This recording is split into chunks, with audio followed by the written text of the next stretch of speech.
우리 사랑하고 존경하는 김용호 장로님의 귀한 찬양이었습니다. 오늘도 우리의 마음을 뜨겁게 한 우리 장로님의 찬양 가슴에 깊이 새기고 이 찬양의 능력으로 또 한 주간 살아갈 수 있게 되기를 바랍니다. 다시 한번 하나님의 은총과 평화가 우리 사랑하는 교우들과 함께 하시기를 주님의 이름으로 축원합니다. 요즘 가는 곳마다 하는 인사가 날씨에 대한 인사입니다. 날씨가 너무 덥다 보니까 더위에 잘 계시냐고 그렇게 인사를 하지요. 더워도 정말 너무 덥습니다. 과거에는 30도만 되어도 일사병 걱정을 했는데 요즘은 30도는 온도가 아닌 것 같습니다. 35도를 훨씬 넘는 그런 한 주간을 보냈습니다. 비교적 더위를 잘 견딘다고 생각하는 저도 한 주간 내내 머리가 무겁고 정신이 몽롱한 가운데 시간을 보냈던 것 같습니다. 그렇게 힘겨운 더운 시간을 보내면서도 제 마음속에 부담이 되는 사람들이 있습니다. 그들이 누구냐 하면 하루 종일 방호복을 입고 코로나 검사와 방역에 종사하는 분들을 생각하면 정말 마음이 짠합니다. 저분은 너무 더워서 얼음으로 머리를 찜질하고 계시지요. 그런가 하면 자영업자들과 소상공인들이 느끼는 절망과 공포감은 이루 말을 할 수가 없을 것 같습니다. 이전에는 북적거리던 동네 먹자골목이 저녁 6시 이후가 되면 적막하게 되고 또 많은 가게가 문을 닫아버렸습니다. 기약 없는 미래가 주는 불안감이 점점 커지고 있습니다. 정말 어려운 시간을 우리가 보내고 있습니다. 하지만 여러분, 아무리 어렵고 난감한 시간이라고 할지라도 우리는 우리의 삶을 포기해서는 안 될 것 같습니다. 하나님께서 주신 믿음으로 이것 또한 지나가리라라는 믿음으로 이 어려움을 잘 이겨낼 수 있게 되기를 바랍니다. 7월과 8월 여름은 뭐니 해도 휴가의 계절이지요. 휴가 다녀오셨습니까, 여러분? 이미 다녀오신 분도 계실 거고 또 계획 중에 계신 분도 계실 테고 또 나름대로의 이유 때문에 휴가를 못 가시거나 꿈도 못 꾸시는 분도 계실 것입니다. 우리가 휴가를 가는 이유가 뭐라고 생각하십니까? 여러 가지 이유가 있겠지만 젖은 옷을 바람에 날려 말리듯이 일상생활 속에서 우리의 삶에 배어있는 삶의 습기들을 털어내고 싶은 마음으로 휴가를 가는 분도 있을 테고 또 일상 속에서 그러한 분주함과 복잡함 속에서 뭔가 잃어버린 것을 회복하고 삶을 충전하고 싶어서 가는 분도 있을 것입니다. 그런가 하면 모처럼 가족들과 함께 시간을 보내면서 삶의 새로운 의미를 찾는 분도 계실 것입니다. 자, 오늘 저는 그런 가운데서도 여러분들과 함께 꼭 가고 싶은 곳이 있어서 여러분들과 함께 동행을 권합니다. 여러분들과 함께 가고 싶은 곳이 어디냐면 바로 광야라는 곳입니다. 혹시 텅 빈 광야에 가보신 적이 있으십니까?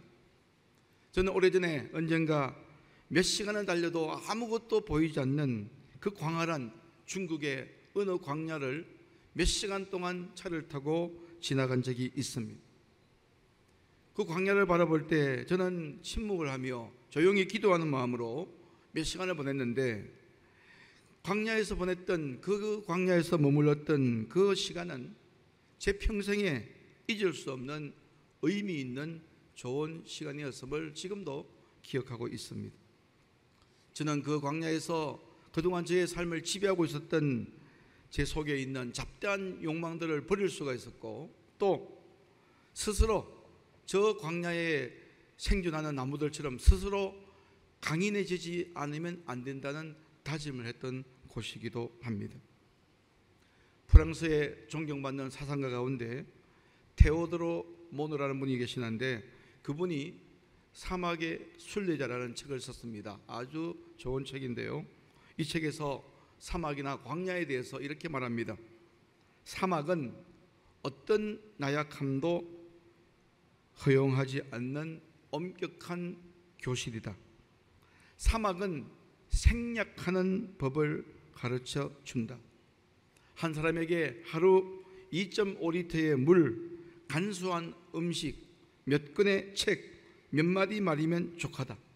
사막은 영혼을 조각하고 육체를 단련시킨다.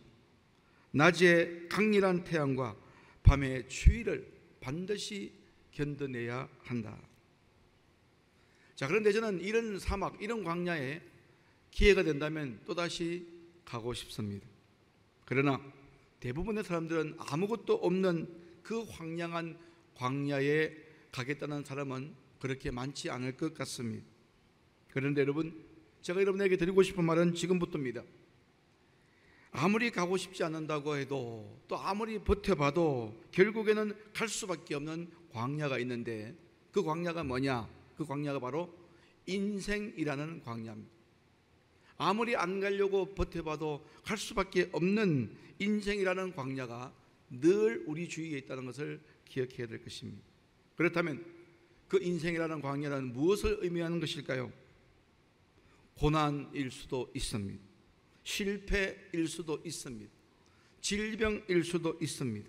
그리고 고독이나 허무, 무기력, 우울일 수도 있습니다. 여러분, 우리가 육체를 가지고 사는 동안 원하든지 원하지 않든지 우리는 질병에 걸릴 수밖에 없습니다. 질병의 고통에서 면제된 사람은 아무도 없습니다. 또 때로는 원하지 않지만 실패를 경험하기도 합니다. 그리고 왕성한 삶을 살다가 나도 모르게 슬그머니 찾아오는 삶의 우울감과 또 무력감이 우리의 삶을 지배합니다. 도대체 내가 왜 살아야 되는지 모르는 허무의 감정이 우리를 지배할 수가 있습니다. 우리는 아무도 이런 것에서 자유로운 분은 없을 것 같습니다. 독일의 유명한 철학자 가운데 칼 야스퍼스라는 분이 계시는데, 이 야스퍼스는 이런 말을 했죠. 이런 광야라는 인생의 상황, 이런 상황은 우리의 일상의 평온을 깨트리고 자신을 다시 한번 진지하게 돌아봐야 되는데, 이런 인생의 광야를 가리켜서 인생의 극한 한계 상황이라고 이야기합니다. 누구든지 극한 상황, 인생의 한계 상황을 맞닥뜨릴 수 있다는 것을 말해주고 있습니다. 자, 우리가 인생의 한계 상황을 직면한다는 것은 그렇게 유쾌한 일이 아닌데, 그럼에도 불구하고 이런 한계 상황 앞에 우리가 서게 될 때 또 좋은 점도 있다는 것을 말씀드리고 싶습니다. 그것이 뭘까요? 비로소 우리는 인생의 극한 광야라고 하는 한계 상황에 맞닥뜨리게 될 때, 그때서야 비로소 자기 자신에 대해서 진지하게 신실하게 돌아보는 기회를 가질 수가 있다는 것입니다. 그런 의미에서 부득이하게 직면하는 내 인생의 광야들, 한계 상황은 하나님의 은총이 내게로 유입되는 계기가 될 수가 있는 줄로 믿습니다. 여러분, 고난이나 질병이나 실패가 없다면 우리는 얼마나 교만해지겠습니까? 우리가 실패를 경험하지 못한다면 인생살이 가운데 걸림돌에 넘어진 사람들의 마음 아픔을 어떻게 공감할 수가 있겠습니까? 내가 병들어 고통받지 않았다면 병상에 누워있는 사람들의 외로움과 두려움을 어떻게 이해할 수가 있겠습니까? 그러면 내가 좋든 싫든 직면하게 되는 인생의 고통스러운 상황이야말로 우리를 참 인간으로 조각해가는 하나님의 창조적 과정이라고 저는 확실하게 믿습니다. 그래서 오래전에 시편 기자는 시편 119편 71편을 통해서 이렇게 고백했지요. 고난당하는 것이 내게 유익이라. 이로 말미암아 내가 주의 율례들을 배우게 되었나이다. 그렇습니다. 광야, 인생 광야, 내 인생의 한계 상황, 바로 그곳이야말로 우리가 하나님을 만나는 지점이고 또 하나님의 음성이 우리에게 들려오는 지점인 줄로 믿습니다. 오늘 우리는 호세아서 2장 말씀을 읽었습니다. 오늘 본문인 호세아서 2장은 하나님께서 당신을 등진 이스라엘 백성들 때문에 마음 아파하시는 장면으로부터 시작되고 있습니다. 하나님께서 이스라엘 백성들을 지극정성으로 돌봐주셨건만 그들은 감사는 고사하고 배신으로 되갚는 백성들이었습니다. 그 백성들 때문에 인격적인 하나님은 매우 몹시 마음 아파하십니다. 허구한 날 우상에게로 달려가기가 바쁘고 또 재단이 늘어날수록 범죄는 더욱더 늘어가고 하나님의 말씀을 들은 척도 하지 않는 그들을 보며 하나님은 드디어 하나님의 인내의 한계가 와서 그들을 징계하시려고 계획을 세우십니다. 그것이 바로 오늘 본문이 시작되는 13절 말씀입니다. 바알들을 섬긴 시일대로 내가 그에게 벌을 주리라. 얼마나 하나님께서 화가 나셨으면 바알을 섬긴 만큼 벌을 주겠다고 하셨을까요? 그런데 중요한 것은 14절입니다. 13절과 14절 한 절 차이지만 그 다음 절에서 하나님은 돌연 마음을 바꾸세요. 어떻게 바꾸십니까? 14절 말씀을 보십시오. 내가 그를 타일러 그친 들로 데리고 가서 말로 위로하고. 조금 전까지만 해도 이스라엘 민족의 범죄를 보고 징계하겠다고, 징벌을 내리시겠다고 말씀하신 하나님은 바로 마음을 바꾸셔서 내가 저들을 그친 들로 데리고 나가서 위로해 줘야 되겠다 말씀하십니다. 여기서 그친들이 뭔지 아십니까? 상징적인 용어인데 그친들은 바로 내 인생의 광야를 의미하는 것입니다. 자, 그렇다면 하나님은 왜 그친들로 데리고 간다고 하셨을까요? 왜 하필이면 광야였을까요? 여러분, 광야란 어떤 곳입니까? 그들의 인생의 그친들은 어떤 곳입니까? 광야는 하나님과 백성들 사이에 맺었던 첫사랑의 장소였습니다. 연애를 오래 하신 분들 첫사랑의 장소 기억하십니까? 처음 사랑의 그때를 기억하십니까? 이스라엘 백성들은 하나님을 광야에서 만났습니다. 광야에서 그들은 하나님만을 의지할 수밖에 없었습니다. 하나님은 광야에서 구름기둥, 불기둥으로 그들을 인도하셨습니다. 홍해를 갈라 걷게 하셨고 홍해를 건너서 하나님은 새로운 광야로 그들을 초대하셨습니다. 하나님은 광야에서 만나와 메추라기로 그들의 줄임배를 채우셨습니다. 그리고 하나님은 광야에서 반석에 샘물이 나오게 하시고 백성들의 마른 목을 축일 수 있도록 하셨습니다. 광야야말로 이스라엘 백성들에게는 하나님을 만나게 된 소중한 만남의 장소였던 것입니다. 그렇게 첫사랑을 경험했던 그 자리로 하나님은 백성들을 인도하셨습니다. 여러분, 인간이란 얼마나 나약한 존재인지 아십니까? 삶이 조금 편안해지고 또 넉넉해지면 힘들었던 과거를 이내 잊어버리는 것이 바로 인간의 나약한 모습입니다. 어느 신학자가 그렇게 이야기한 이야기를 저는 지금 기억하고 있는데요. 어떤 이야기를 했는가 하면 인간이란 생활에 필요한 도구를 바꾸는 순간 하나님까지도 바꾸어 버린다. 삶의 형편이 좋아지고 화려한 것에 우리의 마음이 빼앗기는 순간 우리는 내가 믿는 하나님마저도 바꿀 수가 있다는 것입니다.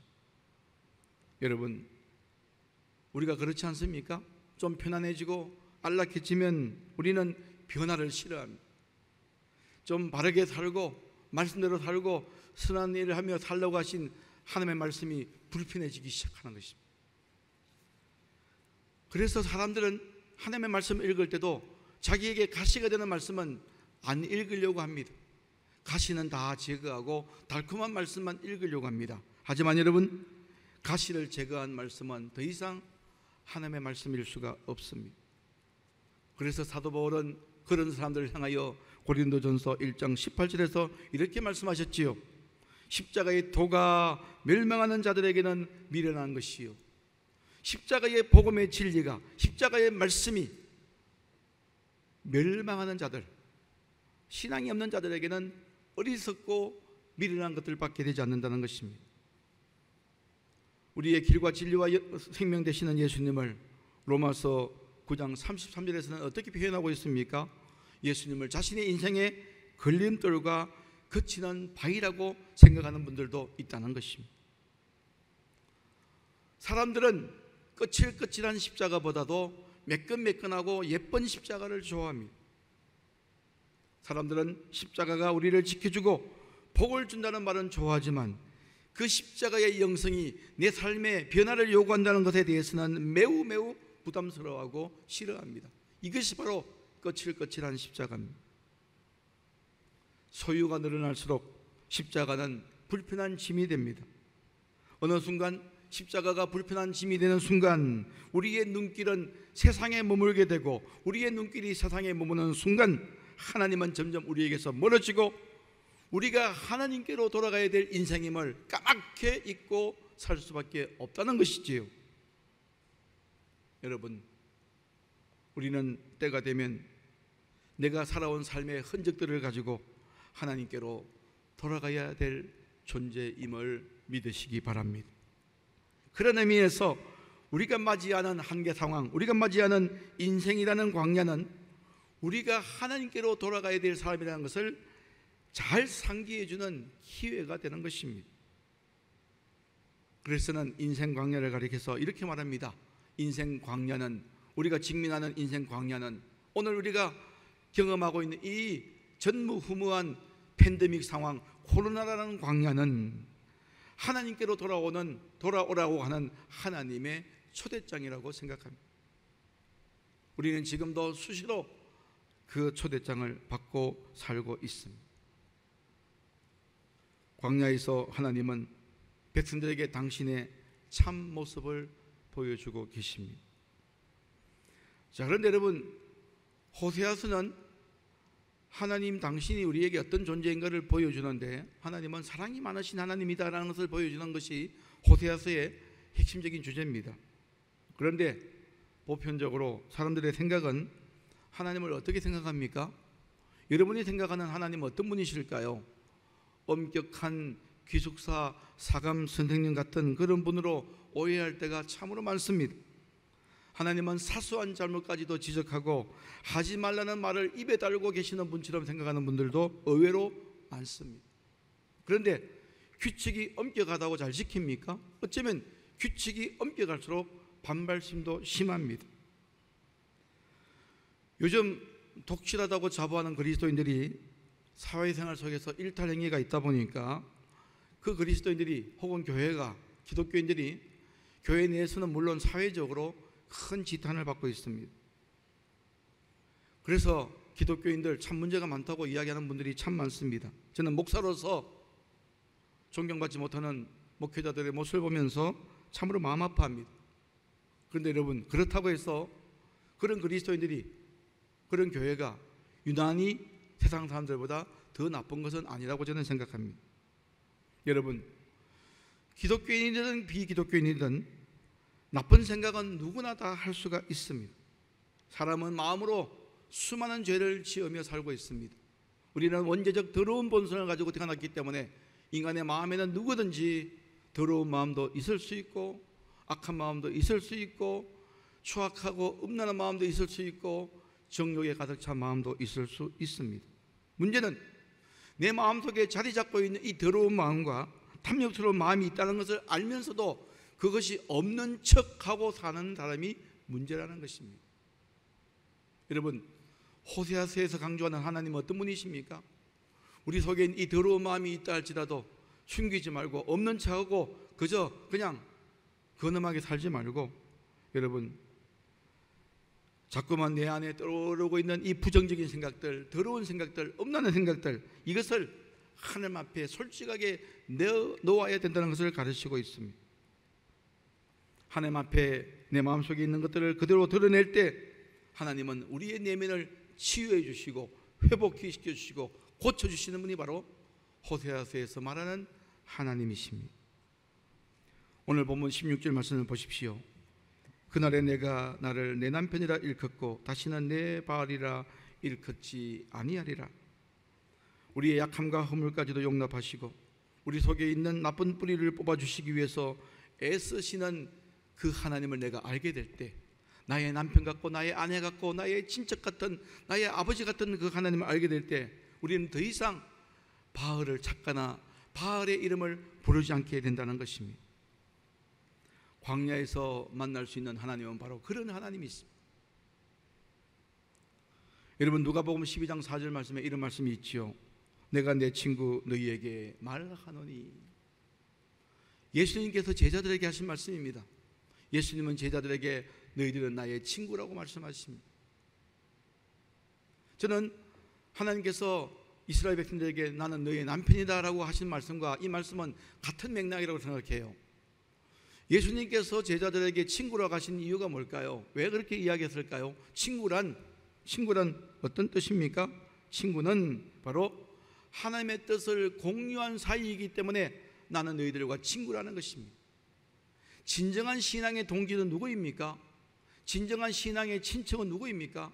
하나님의 뜻을 알아차리고 하나님의 꿈을 서로 알고 서로 공유하는 것, 이것이 바로 친구요 신앙적 동지가 아니겠습니까? 우리가 하나님의 뜻을 알아차리고 또 하나님의 꿈이 무엇인지를 함께 깨닫고 공유하고 나누는 사람이 되는 것, 이것이 바로 성숙한 신앙의 모습입니다. 여러분, 성숙한 신앙인들은 더 이상 눈에 보이는 바알만을 찾지 않습니다. 바알의 이름을 부르지 않습니다. 어떤 경우에든 하나님의 뜻이 무엇일까? 하나님의 꿈은 도대체 무엇일까? 나를 통해서 하나님의 꿈을 이룬다면 그 인생은 어떻게 살아야 되는 것일까? 여러분, 효도라는 것이 다른 게 아니죠.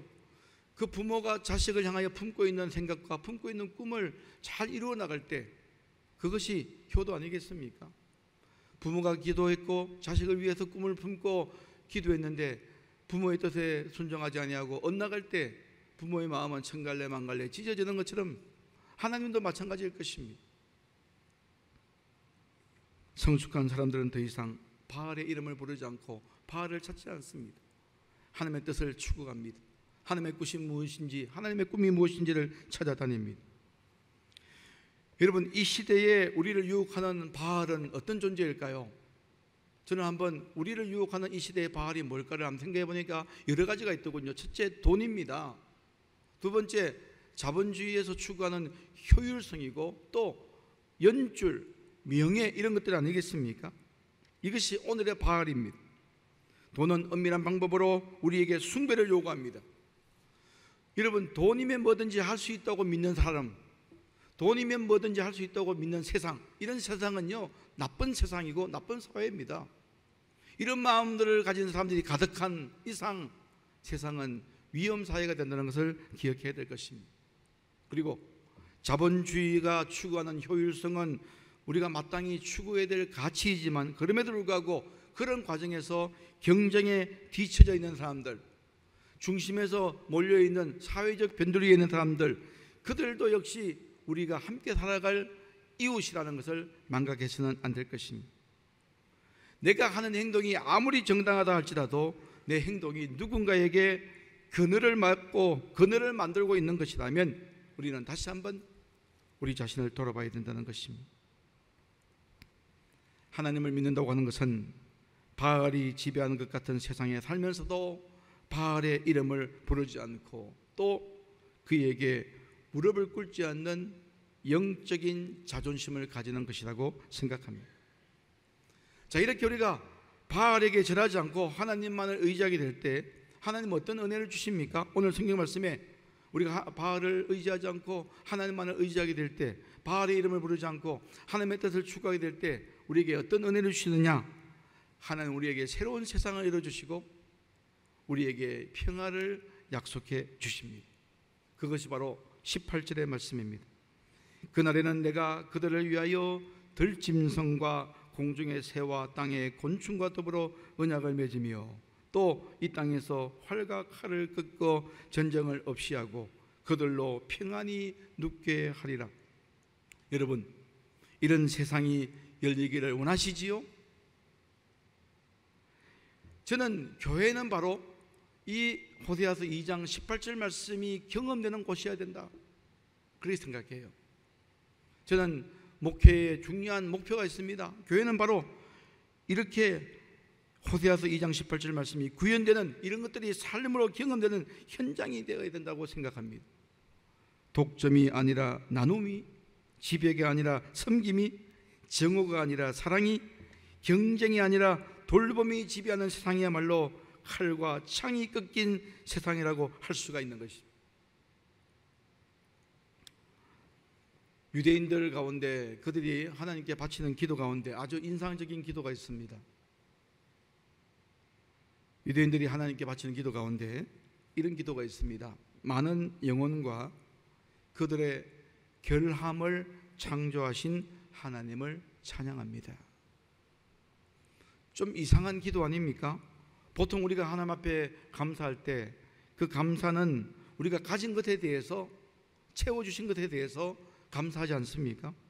그런데 그들은 결함에 대해서 감사하고 있습니다.